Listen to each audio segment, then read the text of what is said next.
comment vous appelez-vous? Bonjour, ben, je suis Jean-Claude Servet, je suis auteur de bande dessinée, Gaumet. Donc voilà, ça fait plus de 30 ans, 35 ans que je fais ce métier. Et pour l'instant, ben, ma foi, je suis venu voir la fresque que Yves Piedboeuf a réalisée ici à Ansart. Il part d'un de mes dessins et c'est lui qui peint sur le mur parce que dès que je monte sur une échelle, j'ai le vertige Wow. et je ne sais pas manier le pinceau parce qu'il faut bien se dire que moi je fais mon dessin à la plume dans un petit format et ici c'est agrandi.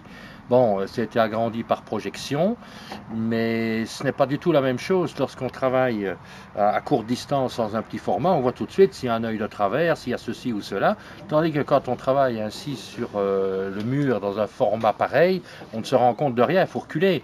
Donc on ne peut pas trop reculer non plus, sinon on tombe de l'échelle ou de Voilà, voilà, l'échafaudage. voilà. Donc c'est pas évident. Donc il faut faire cette... il faut redescendre constamment pour aller voir et tout. Mais enfin, c'est Yves qui fait le boulot. Ici, Oui, je oui, suis oui, venu oui.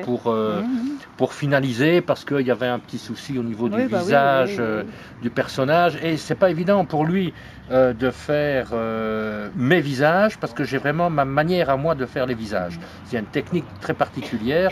Et ici, ben, on a corrigé et puis j'ai retravaillé le trait au crayon. Et lui, il est repassé au pinceau sur mon trait crayon uniquement pour le visage. Parce que je peux pas manier le pinceau, moi, c'est pas mon instrument. Voilà.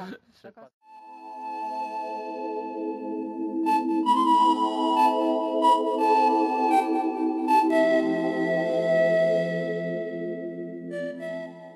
Yves, vous avez réalisé la peinture murale de la maison de Vinciane-Navet à Ansart.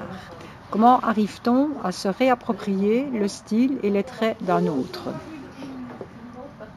Ben, disons que c'est ça tout le travail, c'est d'essayer justement voilà, de respecter son trait. Et ben, disons que comme je fais beaucoup de peintures sur vitrine notamment, et aussi j'ai déjà fait un petit paquet de peintures murales, j'ai l'habitude de...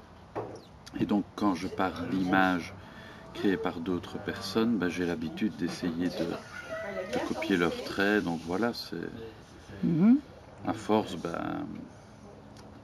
et avec le travail de la respiration, j'arrive à respecter voilà,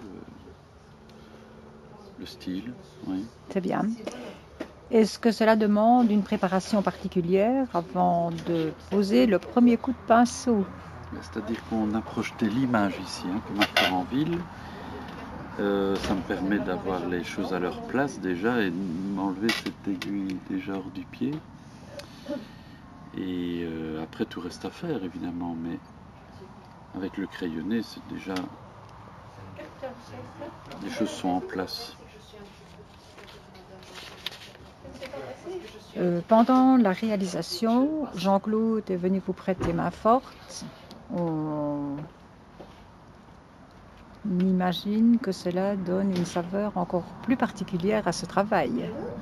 Mais disons que là, oui, il est là d'ailleurs, il est là dans le coin. Il vient de m'aider à retoucher le visage du personnage. C'est toujours une partie très délicate, évidemment, pour qu'on reconnaisse le personnage.